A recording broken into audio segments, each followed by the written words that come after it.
Yang ingin saya ceritakan pada malam hari ini adalah kisah seorang jin yang saleh. Akan tetapi kemudian berakhir dengan kesesatan dan menyesatkan manusia. Bicara tentang jin, jin ini sesuatu yang wajib diimani karena disebutkan dalam Al-Quran, bahkan ada satu surat namanya surah jin. Kemudian juga disebutkan di berbagai macam hadis Nabi SAW bagaimana jin-jin itu ada yang beriman kepada syariat Rasul, kemudian menyebarkan dakwah Rasul. Artinya bahwa keberadaan jin itu harus diimani, bahwa di sekitar kita ini ada jin. Lalu bagaimana sejarahnya? Adapun tentang sejarah bangsa jin, memang tidak ada hadis yang sahih yang menjelaskan tentang asal muasal jin itu. Akan tetapi banyak riwayat Israiliyat yang sebagiannya bersanad dan sebagiannya tidak bersanad.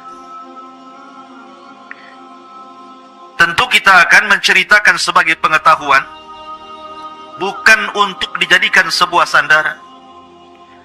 Karena Nabi SAW bersabda, hadithu ambani Israel wala haraj. Ceritakan tentang kisah-kisah Israiliyat Bani Israel dan tidak mengapa, selama tidak bertentangan dengan Al-Quran dan Sunnah Rasul. Dijelaskan oleh sahabat Abdullah bin Abbas radhiyallahu anhuma bahwa yang pertama kali jin diciptakan itu namanya Sumiyah. Jin yang pertama kali diciptakan Allah itu namanya Sumiyah. Nah, Sumiyah ini diciptakan oleh Allah Subhanahu wa ta'ala dari ujung nyala api. Dialah satu-satunya jin yang diciptakan dari nyala api, sama dengan Adam satu-satunya manusia yang diciptakan dari tanah, karena keturunannya tidak dari tanah. Adam itu ketika diciptakan, Allah Subhanahu wa ta'ala sebagaimana diceritakan Imam Ibnu Katsir di dalam kitabnya Bidayah. Jadi Allah Subhanahu wa ta'ala memerintahkan malaikat Jibril untuk mengambil tanah di bumi. Turunlah Jibril dari langit ke bumi, tapi bumi menolaknya. Bumi tidak mau ada satu tanah pun yang berkurang dari tempatnya. Maka Jibril pun naik kembali dan mengatakan kepada Allah bahwa bumi menolak. Kemudian Allah Subhanahu wa ta'ala mengutus Mikail, juga bumi menolak. Sampai akhirnya Allah mengutus Malakul Maut. Kemudian bumi menolaknya, tapi Malakul Maut tidak mau kembali tanpa mengambil tanah yang diperintahkan Allah. Maka akhirnya Malakul Maut mengambil dari berbagai macam bentuk tanah yang ada di bumi. Ada yang berwarna hitam, ada yang berwarna putih, ada yang berwarna merah, macam-macam warna. Ada tanah yang keras, ada tanah yang liat, ada tanah yang mudah, ada yang tanah yang susah. Sehingga penciptaan dari berbagai macam bentuk tanah dan sifat-sifat tanah itulah yang membentuk karakter manusia. Makanya ada manusia itu kulitnya hitam. Mana yang kulitnya hitam? Nah, itu dari tanah hitam. Ya. Ada tanah, ada orang yang berkulit putih, mungkin dari tanah yang putih. Ada yang berkulit merah, mungkin juga dari tanah merah. Ada yang belang-belang, mungkin campuran. Ya. Kemudian juga sifat-sifatnya berbeda. Ada yang mungkin keras kepala, ada pemaaf, ada yang kadang keras, kadang pemaaf. Itu sesuai dengan karakter tanah itu. Baru kemudian tanah itu diangkat ke langit, baru dibentuk Adam alaihi salatu wassalam. Jadi satu-satunya manusia yang dibentuk dengan tanah itu hanya Adam saja. Asal penciptaan manusia dari tanah. Sama dengan jin. bahwa jin itu yang diciptakan dari ujung nyala api itu hanya Sumia namanya.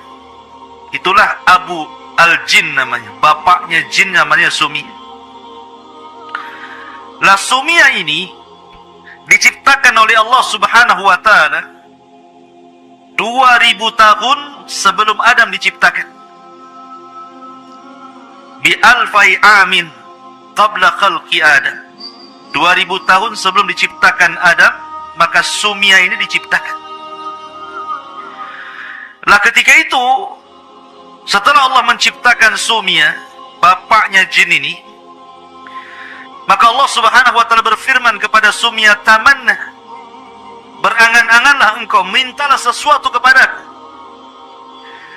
Maka kata Sumia, bapak jin ini mengatakan, atamanna an nara wa la nura wa an naghiba fi thara wa an yasira kahlana syababan. Kata beliau, kata bapaknya jin ini, kami hanya mengharap kepadamu ya Rabb, agar kami bisa melihat dan tidak bisa dilihat. Makanya jin itu bisa melihat kita, tapi kita tidak bisa melihat jin.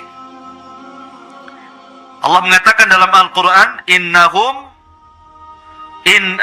dalam Al-Quran gimana? Innakum yarakum min haitsu la tarawnahum. Sesungguhnya mereka melihat kalian, tapi kalian tidak bisa melihat mereka. Innahum yarakum min haitsu la tarawnahum. Karena itu permintaan bapaknya jin mengatakan, atamanna an nara wa la nura.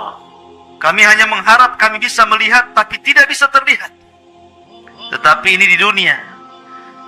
Maka di akhirat sebagai bentuk keadilan Allah, kita yang akan melihat jin, tapi jin tidak bisa melihat kita. Di akhirat nanti.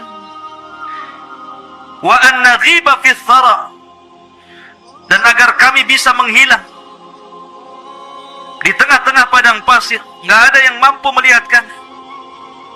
Wa an yasira kahlana syaban, dan agar tetap muda terus dan tidak pernah tua. Itulah permintaan Sumia, bapaknya jin ini. Kemudian Allah Subhanahu wa taala berikan tempat di bumi. Diberikan tempat di bumi, wa askanahul arda man yasha'u fiha, terserah mau apa dia di bumi itu. Wa hakadha kana al-jinnu awwal man 'abadallaha fil ardi. Maka Sumia inilah jin yang pertama kali yang beribadah kepada Allah di permukaan bumi. Belum ada manusia di bumi. Bumi ini diciptakan oleh Allah untuk jin pertama kali. Akan tetapi setelah kemudian Sumia ini kemudian diberikan keturunan yang banyak oleh Allah Subhanahu wa taala, sampai akhirnya Sumia pun meninggal dunia. Maka datang generasi setelahnya. Lah generasi setelahnya ini tidak bersyukur kepada Allah. Mereka sudah diberikan nikmat oleh Allah Azza wa Jal untuk melihat dan tidak bisa terlihat. Diberikan oleh Allah usia yang panjang sehingga mereka tetap muda. Diberikan fasilitas di bumi dan seluruh kenikmatannya. Mereka tidak bersyukur. Justru mereka itu malah menumpahkan darah dan saling membunuh sesama mereka. Makanya ketika Allah Subhanahu wa taala menciptakan Adam, kemudian Adam sudah berbentuk manusia, dibiarkan selama 40 tahun mengeras dan belum ditiupkan roh. Maka malaikat mengintip. Ini Allah sedang menciptakan makhluk apa ini? Maka para malaikat pun kemudian datang kepada Allah dan mengatakan, ataj'alu fiha man yufsidu fiha wa yasfikud dima wa nahnu nusabbihu bihamdika wa nuqaddisu lak. Ya Rabb, apakah engkau akan menciptakan makhluk seperti jin yang suka menumpahkan darah, suka merusak bumi, sementara kami makhluk yang terus bertasbih memujimu? dan senantiasa mensucikan namamu, maka Allah subhanahu wa ta'ala bantah dengan mengatakan, inni a'lamu ma la ta'lamun. Aku lebih tahu tentang ciptaanmu, ciptaanku daripada kalian, kata Allah. Buktinya dari Adam lahir para nabi yang kedudukannya jauh lebih mulia dibandingkan para malaikat. Lah ketika malaikat mengatakan, apakah engkau akan menciptakan makhluk seperti orang yang sebelumnya, maksudnya jin yang sudah menumpahkan darah, merusak bumi? Karena memang jin itu tabiatnya merusak bumi, menumpahkan darah. Makanya kemudian umatnya Sumia ini tidak bersyukur kepada Allah, dibalasnya nikmat dengan kekufuran. Maka dari situlah akhirnya terjadi peperangan antara malaikat dan juga bangsa jin. Tetapi riwayat peperangan antara malaikat dan bangsa jin ini tidak benar. Bagaimana mungkin malaikat berperang dengan jin? Kalau malaikat ingin berperang dengan jin, satu malaikat saja bisa mengalahkan semua manusia dan jin. Malaikat apa? Malaikat maut. Semua bisa dicabut nyawanya sama dia. Ya. Ngapain pula berperang-perang kan gitu. Tapi ini cerita Israiliyat, hanya cerita saja. Di situ dicantumkan bahwa malaikat perang bersama melawan jin. Akhirnya jin ditangkepi, ya, sebagiannya kemudian dilempar ke juzur, ke daerah-daerah yang dipenjara di hutan-hutan, di lautan-lautan, dipenjara oleh malaikat. Lah dari situ dalam cerita Israiliyat itu, dalam satu kisah, setelah kemudian para malaikat mentertibkan bangsa jin dan sebagainya dipenjarakan di hutan-hutan belantara, maka ada anak jin yang masih kecil itu dibawa naik oleh malaikat, kemudian hidup di langit. Lah jin kecil ini, anak kecil ini, jin yang masih kecil yang dibawa oleh malaikat ke langit itu namanya Azazil. Ya. Azazil inilah yang kemudian dibawa ke langit, dididik oleh malaikat sampai dia besar. Akhirnya dia beribadah kepada Allah, puasa, solat, zikir, macam-macam. Dan Allah subhanahu wa ta'ala kuasakan kepada Azazil untuk menjadi penguasa langit dunia. Jadi Azazil menjadi penguasa langit dunia, diserahkan kekuasaan langit dunia sama Azazil. Jadi inilah cerita yang kita akan kisahkan. Jin yang saleh tapi tersesat, dialah Azazil. Anak kecil, jin kecil yang dibawa malaikat ke langit, kemudian dididik menjadi dewasa, akhirnya menjadi ahli ibadah, taat kepada Allah, hidup di alam para malaikat, kemudian diserahkan kekuasaan untuk menguasai langit dunia. Maka itulah satu-satunya jin yang paling soleh kala itu. Ada juga yang mengatakan, riwayat yang lain tentang Israiliyat, bahwa ketika Allah subhanahu wa ta'ala menciptakan jin, kemudian jin ini rusak betul, rusak luar biasa, suka menumpahkan darah. Maka Allah subhanahu wa ta'ala utus dari kalangan mereka seorang jin yang saleh, mungkin dari kalangan manusia itu seperti para nabi, namanya Azazil, dipilih oleh Allah untuk menjadi pembaharui bangsa jin, supaya mentertibkan bangsa jin, kemudian didukung oleh kekuatan para malaikat.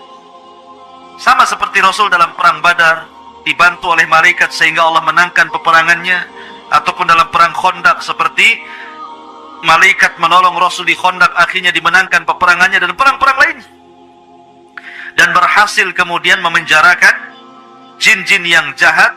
Dari sebab kegemilangan keberhasilan Azazil mentertibkan bangsa jin, sebagai bentuk kebaikannya Allah angkat Azazil dari bumi ke alam malaikat, bahkan menjadi khazanatul jannah, menjadi bendaharawan sorga yang memelihara sorga. Itu kisah Israiliyat sekali lagi ya. Seperti itu kisahnya. Lah, setelah kemudian Ajazil ini berada di alam malaikat, hidup bersama para malaikat, beribadah layaknya malaikat. Makanya kemudian ada khilaf di antara ulama. Ajazil ini sendiri nama Israiliyat, tidak ada dalam Quran Sunnah. Tapi itulah jin yang paling soleh ketika itu. Sehingga para ulama mengatakan, apakah Ajazil ini, jin iblis ini, bagian daripada malaikat, ataukah dia bagian daripada jin? Maka, karena hidup di malaikat, di alam malaikat masalahnya. Tetapi ulama menguatkan bahwa Ajazil itu bukan malaikat, tetapi jin. Berdasarkan Al-Quran, Allah mengatakan, kana minal jinni fafasaqa an amri rabbi. Ajazil itu bagian daripada jin yang berbuat fasik kepada perintah Allah. Singkat cerita bahwa Ajazil hidup dengan para malaikat, beribadah layaknya malaikat, menjadi jin yang paling soleh. Sampai pada waktunya Allah subhanahu wa ta'ala ingin menciptakan makhluk yang berbeda. Bukan malaikat, bukan juga jin, manusia. Maka Allah subhanahu wa ta'ala menciptakan manusia, kemudian disebut Adam. Kenapa Adam? Karena diciptakan dari adim. Adim itu tanah yang ada di bumi, maka makhluk itu disebut Adam alaihi salatu wassalam. Lah ketika Allah subhanahu wa ta'ala menciptakan Adam itu, Allah beri 4 kelebihan. Kenapa? Menghindari supaya jin jangan sombong. Ajazil itu jangan sampai sombong. Kelebihan pertama, Adam itu diciptakan oleh kedua tangan Allah. Khalaqtu biyadai, aku ciptakan Adam dengan tanganku. Yang kedua, wa nafakhtu min ruhi, yang meniupkan ruh ke jasad Adam Allah sendiri, bukan malaikat yang diutus untuk meniupkan ruh. Kemudian yang ketiga, asjadalahul malaika, Allah perintahkan seluruh malaikat sujud kepada Adam. Dan tidak ada perintah Allah kepada para malaikat sujud kepada Ajazil. Kemudian yang keempat, Allah ajarkan pengetahuan dibandingkan yang lainnya. Wa 'allama Adamal asma'a kullaha. Allah ajarkan nama-nama segala sesuatu. Sebagian ahli tafsir mengatakan yang dimaksud nama-nama di sini artinya Adam diajarkan bahasa, seluruh bahasa yang akan diucapkan seluruh keturunannya. Di kita saja ada bahasa Padang. Kalau Adam hidup hari ini kemudian ke Padang, maka dia akan bahasa Padang. Ya, seperti itu. Ada bahasa Madura. Kalau Adam hidup hari ini kemudian ke Madura, dia akan pakai bahasa Madura. Ada bahasa Jawa. Kalau Adam kemudian ke Jawa, pasti dia akan bahasa Jawa. Piye kabare? Pakai bahasa Jawa kan itu. Atau ke Sunda. Kumaha kabarna? Secara rehat dan itu. Pasti akan bisa tuh. Ya. Dia kemana saja, bahasa yang diajarkan atau yang dikuasai keturunannya Adam itu tahu. Itu artinya Allah ajarkan nama-nama segala sesuatu, artinya Allah ajarkan seluruh bahasa yang akan diucapkan oleh kaumnya. Ke Cina, pakai bahasa Cina. Seperti apa bahasa Cina itu? Kaipo. Bahasa kitanya kepo. Tahu kepo? Kepo itu kayak polisi, tukang tanya. Orang Cina bilang kaipo. Pengen tahu urusan orang. Ya kan? Jadi Adam itu kemana? Sebutkan ke Amerika, pasti bahasa Inggris dia ngomong. Semua bahasa, bahasa India bisa, semua bahasa bisa. Itulah kelebihan Adam, diberikan pengetahuan yang tidak diberikan kepada jin ataupun malaikat. Bahkan ketika Allah Subhanahu wa taala berfirman, "Tsumma a'radahum 'alal malaikati faqalu anbi'uni bi asma'i haula'i in kuntum shadiqin." Mereka mengatakan, qalu subhanaka la ilma lana illa ma 'allamtana innaka antal alimul hakim. Malaikat nyerah, tidak sanggup. 4 keutamaan Adam inilah yang menjadikan Adam unggul di atas malaikat, bahkan di atas seluruh bangsa jin sekalipun. Tetapi walaupun Adam sudah jelas-jelas memiliki 4 keutamaan, tetap saja di sini ada ujian. Allah Subhanahu wa taala berfirman dalam Al-Qur'an, "Wa id qulna lil malaikati isjudu li Adam fasajadu illa iblis aba wastakbara wa kana minal kafirin." Dan ketika kami katakan kepada para malaikat, ini Adam sudah ditiupkan roh tuh. Jadi ketika ditiupkan roh dari mulutnya, roh itu ditiup dari mulut dan akan keluar dari mulut. Ketika roh sampai saja di kerongkongan, tiba-tiba Adam bersin haji, bersin. Maka Adam dikatakan oleh Allah, katakan ya Adam, alhamdulillah. Maka Adam mengucapkan alhamdulillah. Maka Allah mengatakan yarhamuka rabbuk. Makanya sunnah, kalau antum bersin baca alhamdulillah, yang mendengar jawab yarhamukallah. Kemudian ketika roh sudah sampai di tangan, belum sampai di kaki, Adam melihat buah-buahan. Maunya diambil saja, pada ruhnya belum sampai ke kaki itu. Udah lapar, dia pengen makan. Maka dari situ manusia menjadi umat yang terburu-buru.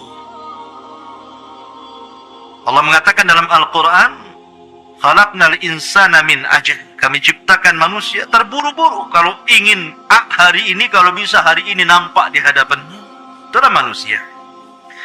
Ketika betul-betul roh sampai di kaki, maka Allah Subhanahu wa taala berfirman kepada Adam, "Ya Adam, idhhab ila haula'il malaika." Pergi kau temui para malaikat itu.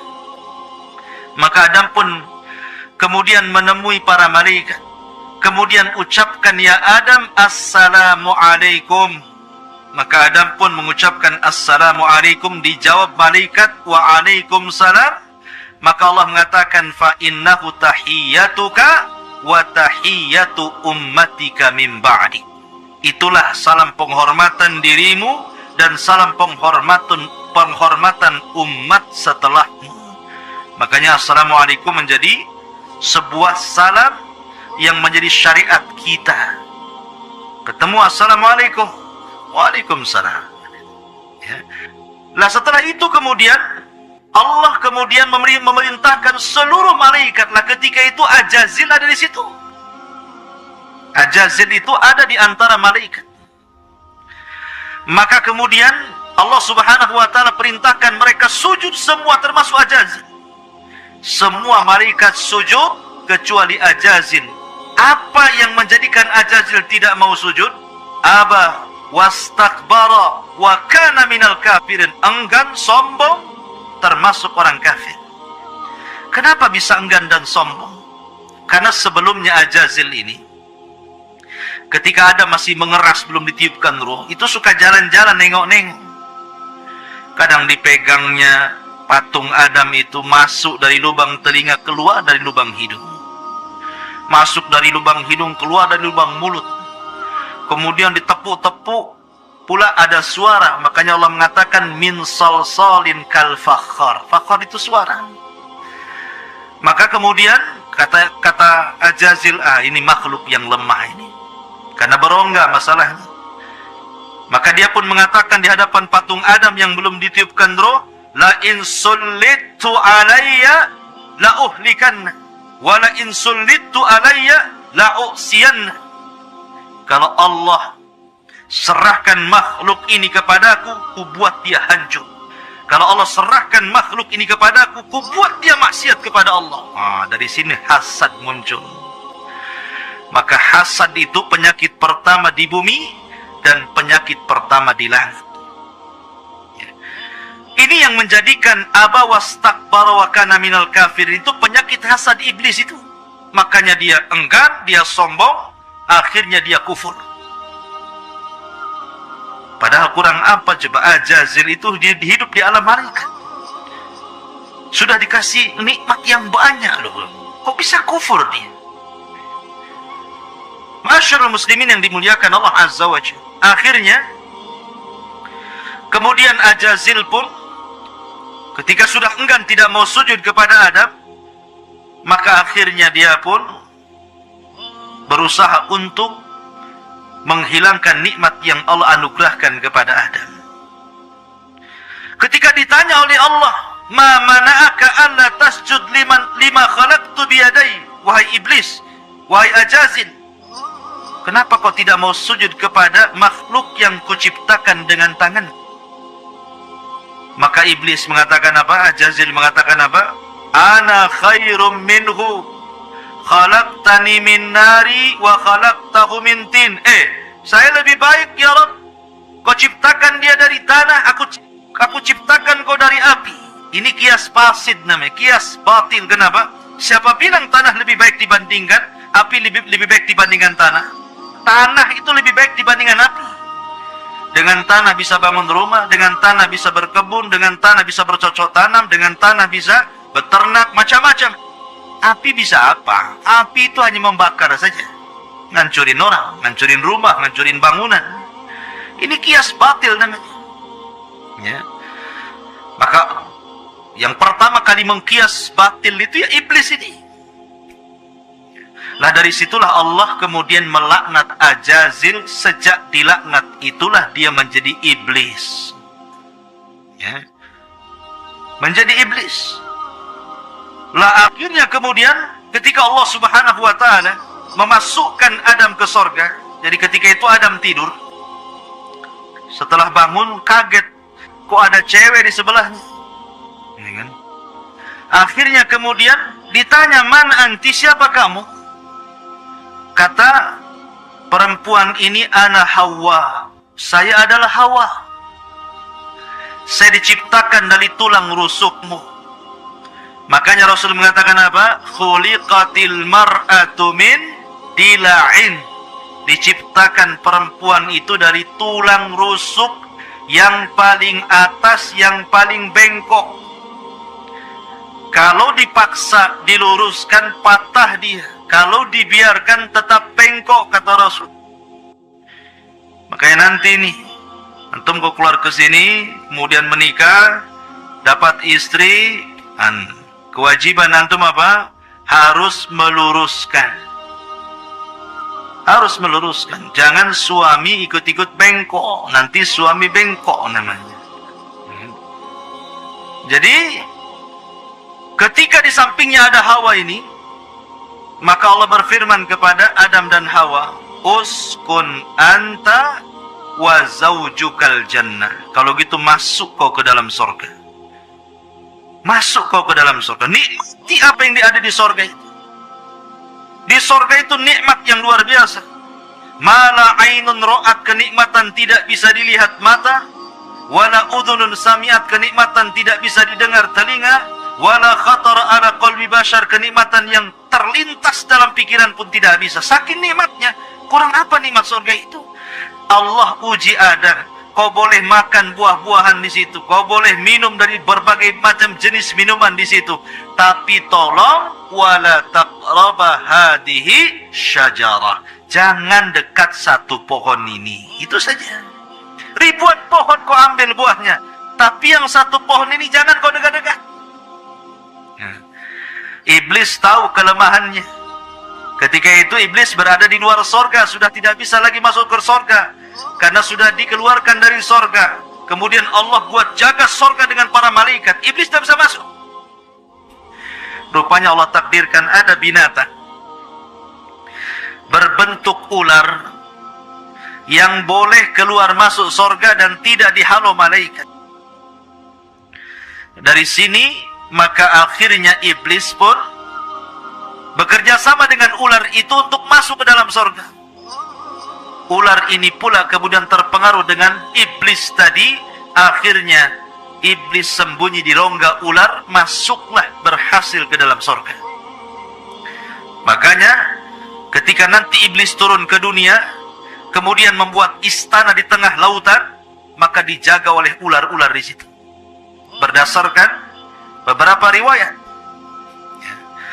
Maka akhirnya setelah masuk ke dalam surga, Allah tahu, tidak mungkin Allah tidak tahu. Kenapa Allah tidak cegah? Karena Allah itu idza arada syai'an ahya asbabah. Kalau menghendaki sesuatu, pasti akan dihidupkan sebabnya. Karena Adam itu akan diciptakan oleh Allah menjadi khalifah fil ardi, kan itu. Inni ja'ilun fil ardi khalifah. Berarti Adam itu bukan hidup di surga, tapi di bumi. Tapi bagaimana caranya Adam ke bumi? Disinilah maka dibiarkanlah ular itu masuk. Sesampainya kemudian di dalam surga, akhirnya iblis ini berkongsi dengan ular. Mungkin bahasa kitanya, hei lar, gitu ya. Ular, kau kasih was-was lah si Hawa tuh, biar aku yang ngadepi Adam, katanya. Akhirnya kongsilah dua makhluk yang jahat ini. Ular memberi was-was kepada Hawa, kemudian iblis datang kepada Adam. Fawaswasa lahuma syaitan. Maka setan pun, iblis pun memberikan was-was kepada Hawa. Kemudian iblis datang kepada Adam, was-was tidak bisa. Akhirnya membuat cara lain. Dengan apa? Cara sumpah dusta. Wa qasamahuma inni lakuma laminan nasihin. Maka si iblis dan ular bersumpah kepada Adam dan Hawa bahwa mereka adalah orang yang ahli nasihat. Surga itu ala malaikat, ikhwan. Tidak mungkin ada orang bersumpah untuk sebuah kedustaan. Karena belum pernah terjadi orang bersumpah untuk kedustaan, apalagi di langit, di alam malaikat, di surga lagi. Tidak mungkin. Akhirnya kemudian Adam percaya saja. Ketika iblis mengatakan, ya Adam, demi Allah, sebenarnya Allah larang dekat-dekat pohon itu karena dua perkara. Antakuna malakaini au takuna minal khalidin. Agar Allah tidak jadikan kau malaikat atau kau jadi kekal di surga. Makanya Allah larang kau dekat-dekat, katanya. Karena melihat, tidak mungkin dia bersumpah kok dusta, gitu ya. Dari sinilah Adam terpengaruh dengan sumpah iblis. Didekati pohon itu, dimakanlah buah larangan itu. Tiba-tiba apa yang terjadi? Allah buat lepas seluruh pakaian ahli sorga dari badan Adam dan Hawa. Kedua auratnya tampak. Maka Adam malu, Adam lari, bersembunyi di pohon-pohon. Hawa malu, kemudian lari di pohon-pohon. Tapi Allah mengatakan, mau kemana hendak kau pergi, wahai Adam? Kau mau sembunyi di mana? Maka Adam hanya mengatakan, tidak ya Rabb, aku tidak bersembunyi. Fa inni astahyaituka ya Rabb, aku hanya malu kepadamu. Dari kejadian inilah Allah berfirman, ihbitu minha jami'ah. Keluar kalian. Hei Adam, hei Hawa, hei iblis, hei ular, keluar kamu dari surga ini. Maka akhirnya mereka diletakkan di bumi. Ada yang mengatakan iblis diturunkan di Basra. Kemudian ular diturunkan di Asbahan. Kemudian Adam diturunkan di Urdun, di India sana. Kemudian Hawa diturunkan di Mekah. Dipencar-pencar itu. Akhirnya bertahun-tahun Hawa mencari Adam, Adam mencari Hawa. Berjumpalah di sebuah bukit yang kemudian hari ini disebut Arafah. Namanya Jabal Arafah. Nagoya, bukan. Tapi di sana, ya, di Mekah, bukan Jabal Arafah Nagoya. Jabal Arafah yang ada di Mekah. Berjumpalah Adam dengan Hawa di Arafah. Maka disebut Arafah. Anak muda bahasanya ta'aruf, kenalan gitu.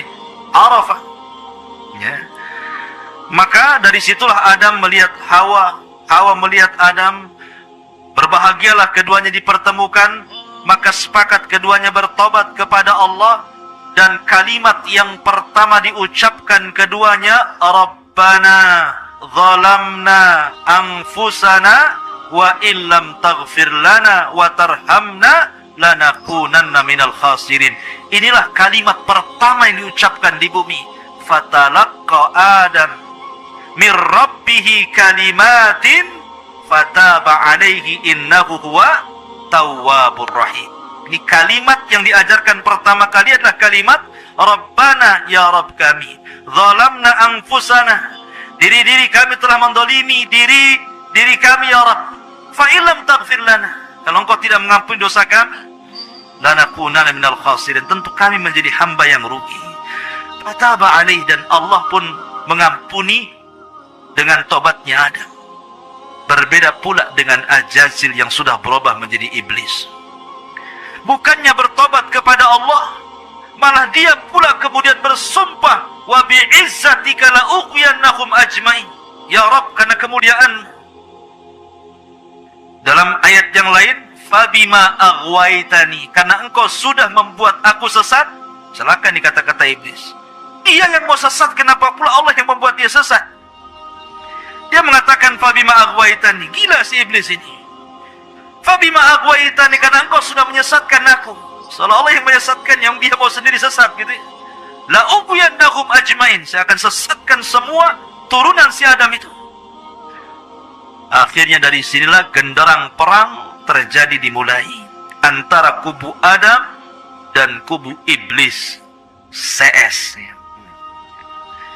Akhirnya kemudian setelah Adam alaihi salatu wassalam, karena memang dia pernah hidup di sorga, diajarkan segala sesuatu pengetahuan, maka akhirnya Adam pun diberikan pengetahuan untuk bercocok tanam. Mulai dari bercocok tanam, karena bumi itu dulu gersang, mulai dicocok tanam, banyak tumbuhan di mana-mana. Ya. Kemudian iblis pun mulai menggoda Adam, tapi Adam tidak bisa tergoda. Hawa tidak bisa tergoda, karena duanya sudah bertobat, tidak mau lagi bermaksiat kepada Allah. Karena tidak bisa menggoda Adam, tidak bisa menggoda istrinya, akhirnya iblis menunggu-nunggu keturunannya. Ketika Hawa melahirkan 20 kali, sekali melahirkan selalu kembar, perempuan laki-laki. Maka Adam punya anak sebanyak 40, 20 laki-laki, 20 perempuan. Coba 20 kali melahirkan nasi kembar saja, satu kampung. Ya. Akhirnya kemudian yang paling besar namanya Qabil, ada juga adiknya Habil. Setelah kemudian keduanya dewasa, Allah berikan syariat supaya menikah, supaya memperbanyak keturunan, tapi dengan cara silang. Kembaran Habil menikah dengan Qabil, kembaran Qabil menikah dengan Habil. Rupanya iblis ada kesempatan. Ini kesempatanku untuk menggoda turunan Adam. Datanglah dia kepada Qabil. Bil, kau tengok tuh kembaran si Habil tuh, cantik gak? Kau tengok kembaranmu sendiri, cantik tak? Iya, cantik kembaranku. Nampaknya dia kurang cantik. Mulai dikasih was-was di situ. Dari sini dia tolak dan mengatakan kepada ayahnya, wahai ayahanda, aku tidak mau menikah dengan kembaran si Habil itu. Saya mau menikah dengan kembaran saya sendiri. Adam itu bukan ayah diktator. Dia berdoa lagi kepada Allah Azza wa Jalla, bagaimana cara menyelesaikan pertikaian saudaranya ini. Dari sini Allah syariatkan apa? Disyariatkan untuk berkurban. Allah mengatakan, watslu alaihim naba abnai Adam bil haq idh qarraba qurbanan fatuqabbala min ahadihima wa lam yutaqabbal min al-akhar qala la aqtulannak qala innama yataqabbalu Allahu minal muttaqin. Katakan ya Muhammad, ceritakan tentang dua kisah anak Adam. Yang keduanya berkurban untuk mencari pasangan. Allah terima yang satu dan Allah tolak yang lain. Yang ditolak ngamuk dan mengatakan saya akan bunuh kamu. Yang diterima mengatakan Allah hanya menerima kurban orang yang bertakwa. Sepakat ahli tafsir bahwa ayat ini bicara tentang Qabil dan Habil. Maka ketika kurbannya ditolak, setan datang lagi dan mengatakan, Bil, itu rekayasa ayahmu saja. Udah ngotot saja. Akhirnya kemudian diberikan was-was ke telinga Qabil untuk menyelesaikan masalah. Kau bunuh saja abangmu tuh. Masuklah was-was lagi untuk membunuh babangnya.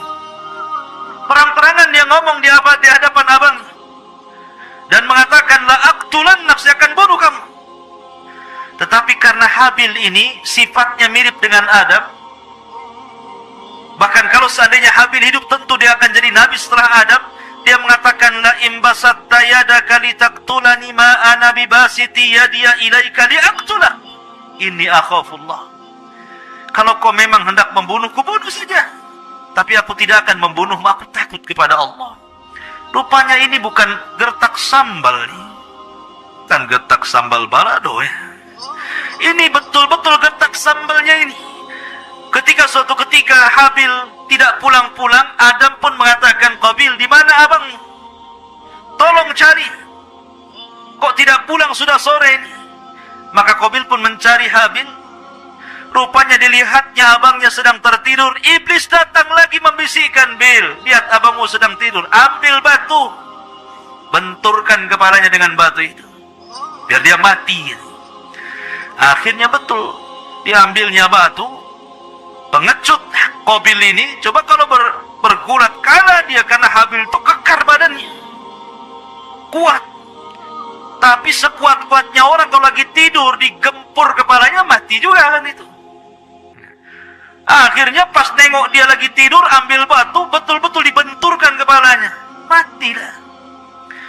Akhirnya sudah mati, bingung nih, gimana nih, karena belum pernah terjadi pembunuhan kecuali itu, dan belum ada syariat fardu kifayah, sehingga bingung nih si Qabil ini mau diapakan jasad ini, disembunyikan. Ada yang mengatakan bertahun-tahun, tapi jasad itu tidak habis dimakan tanah, sampai ketika Qabil ini melihat burung gagak yang berkelahi dengan saudaranya, kemudian meninggal salah satu gagaknya. Tiba-tiba gagak yang masih hidup mencungkil-cungkil tanah, tiba-tiba menguburkan. Dari situlah kemudian Qabil pun mengatakan, kenapa aku kalah dengan burung itu? Dari situlah kemudian dia kuburkan abangnya Habil. Sampai Adam mengetahui, sedihlah Adam. Karena kesedihannya itulah akhirnya Allah ganti Habil dengan satu anak lahir tanpa kembar, namanya Syith. Dialah nabi kedua setelah Adam, sebelum Idris. Syith artinya hibatullah, pemberian dari Allah. Ma'asyiral muslimin, para santri ikhwan dan akhwat yang dimuliakan Allah, sedikit kembali, jangan terlalu jauh cerita masalah itu. Kita akan kembali kepada masalah gimana ini, kalau ada TikTok pula di sini. Jadi kembali ke masalah jin tadi. Sedikit kita akan mengenal bangsa jin. Watafidin muliakan Allah subhanahu wa ta'ala. Kalau kita cerita tentang bangsa jin ini, jin itu adalah makhluk yang tidak bisa dilihat. Makanya janin dalam perut disebut janin, karena memang tidak terlihat.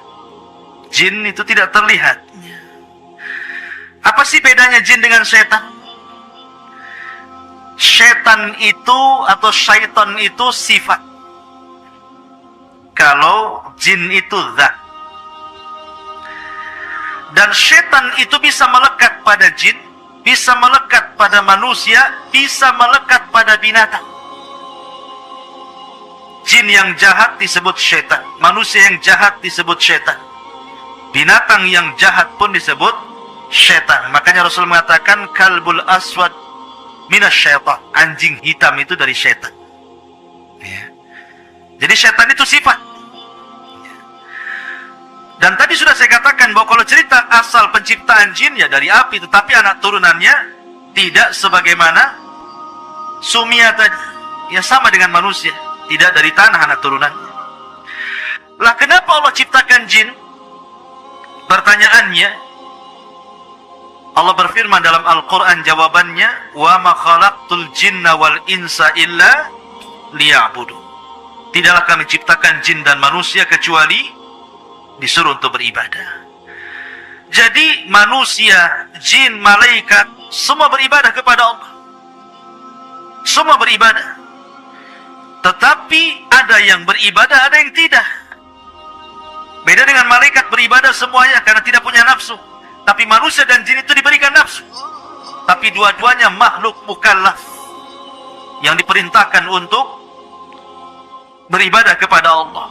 Dan jin ini punya kemampuan melebihi kemampuan manusia di satu sisi. Seperti jin ini bisa memindahkan istana. Ingat ketika Nabi Sulaiman mendengar ada kerajaan dipimpin Ratu Balqis, dan Sulaiman ingin memindahkan kerajaan itu ke negerinya dari Yaman ke Palestina. Apa yang dikatakan Ifrit itu bawahannya iblis. Dia mengatakan, Sulaiman, aku akan pindahkan istana itu sebelum kau berdiri dari tempat duduk, qabla an taquma min maqami. Ya, ini kemampuan jin bisa memindahkan istana. Kalau hanya nyolong uang di celengan lebih mudah bagi jin. Ya, kalau antum hilang uang di lemari berarti ada jin yang ngambil. Jin dari manusia. Ya. Jadi jin itu bisa ngambil dari memindahkan barang. Nah, itu jin. Ya. Maka antum jangan jadi jin suka mindah-mindahin uang dari lemari kawannya. Ya kalau dipindahin, kalau diambil kan masalah. Lebih jin dibandingkan jin jadinya. Ya.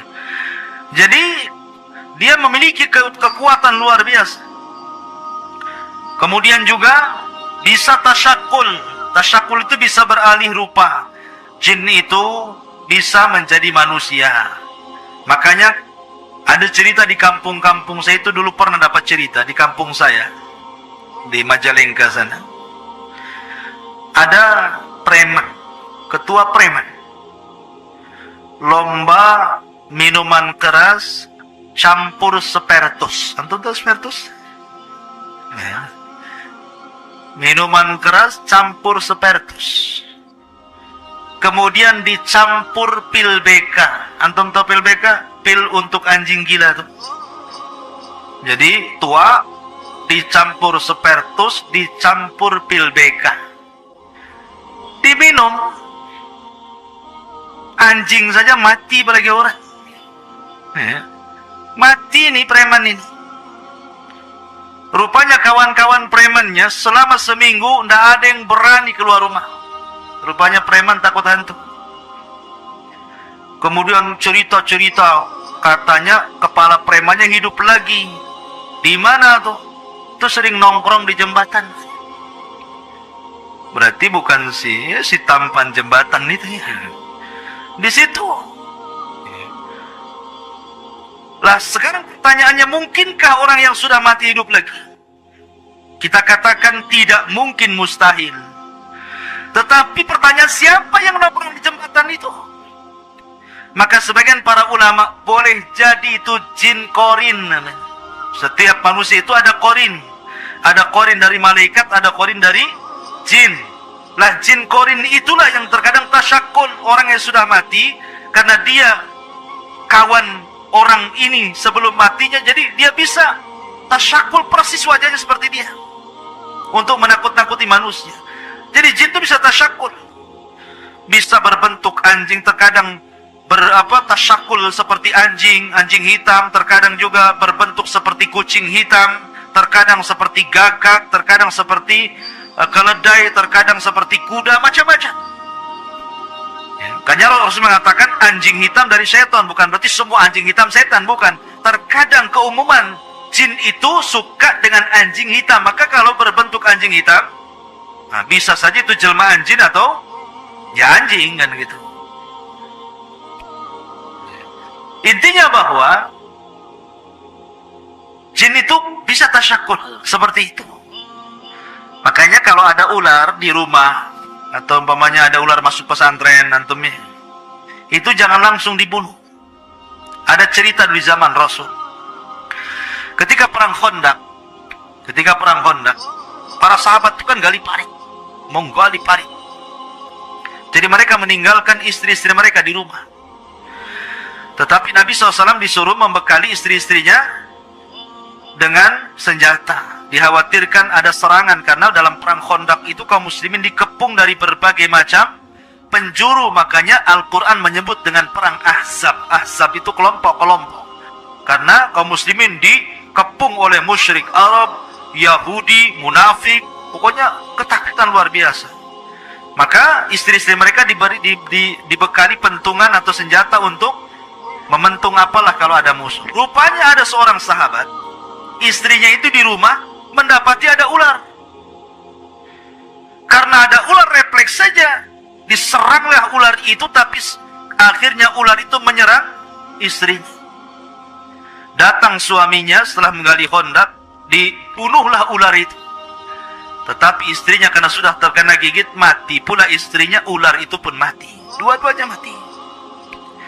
Maka sahabat ini lapor kepada Rasul tentang kejadian itu. Maka Rasul mengatakan, inna fil madinati jinnun. Di Madinah ini ada jin. Ada jin muslim yang hidup di rumah-rumah kalian. Terkadang mereka tasyakul seperti ular. Kalau mendapati ular di rumah kalian, jangan dibunuh dulu. Tetapi katakan kepada dia, wahai ular, kalau engkau memang seorang muslim, jin yang muslim, bertakwalah kepada Allah, keluar kau dari sini. Sambil buka pintu. Ya, kalau suruh keluar, pintunya ditutup, mau keluar dari mana? Kan gitu. Nggak mau keluar juga. Ngomong lagi, kalau kau jin yang muslim, keluar. Bertakwalah kau kepada Allah, sampai 3 kali. Kalau ular itu nyumpet aja di pojok, sudah dibilang berkali-kali, diajak ngomong pun tak mau, maka berarti bukan jelmaan jin, memang ular beneran. Kalau seperti itu kata Rasul, boleh menghalau atau membunuhnya, tetapi setelah mengucapkan 3 kali ta'awud. A'udzubillahi minasyaitonir rajim. A'udzubillahi minasyaitonir rajim. A'udzubillahi minasyaitonir rajim. Baru antum boleh bunuh dia. Jadi sebelumnya dihalau dulu. Ya. Karena bisa jadi itu adalah jin muslim. Kalau jin muslim saudara kita dari kalangan jin, kita tidak boleh mengganggu mereka sebagaimana mereka tidak boleh mengganggu kita. Ya. Maka kehidupan jin bisa tasyakul dia. Dan jin juga sama dengan manusia, mereka makan. Bahkan terkadang makan pula sama antum. Karena kalau antum ketika makan tidak baca basmalah, berarti hakikatnya antum sedang makan sama setan di samping antum. Cuman nggak nampak saja, kalau nampak antum pergilah kan. Oh, ada setan. Malah dikasih, ambil aja kan begitu ya. Takutan kan. Tidak kelihatan, dia sedang makan dengan kita. Akhirnya nggak berkah yang kita makan. Makanya kalau makan baca basmalah. Kalau pakai pakaian baju, pakai basmalah supaya ketika terbuka auratnya, jin nggak bisa melihat kita. Tapi ketika pakai baju tidak baca basmalah, ketika terbuka auratnya, ganti baju, mereka senang melihat live namanya. Melihat langsung gitu. Nah, masalah ini. Ya. Atau masuk kamar mandi. Kamar mandi itu tempat yang menakutkan nifwah. Makanya Rasul mengatakan, katakan Allahumma inni a'udzubika minal khubthi wal khaba'ith. Ya Allah, aku berlindung kepadamu dari setan laki-laki dan setan perempuan. Artinya jin itu sama dengan manusia, ada laki-laki, ada perempuan. Ustadz yang masuk ini banci nih. Ini siapa yang goda dia nih? Ya mungkin juga ada jin banci juga kan. Tapi yang jelas bahwa laki-laki dan perempuan. Setan laki-laki, ada setan perempuan, sama dengan manusia juga sama. Karena setan itu mereka diutus sebagai tentara iblis. Jadi iblis itu membuat istana di tengah lautan dikelilingi oleh ular. Kalau membaca kitabnya Isa Daud tentang dialog jin muslim, walaupun di kitab ini banyak kritikan, mengatakan bahwa istana itu ada di segitiga Bermuda sana. Wallahu a'lam. Tidak ada dalil tentang ini. Rasul hanya mengatakan bahwa istananya iblis itu di tengah lautan, sebagaimana perkataan Ibnu Sayyad atau Sof yang disangka Dajjal oleh Nabi SAW. Kemudian dia mengatakan, wa kana arsyuh 'alal ma', istana iblis itu ada di tengah lautan.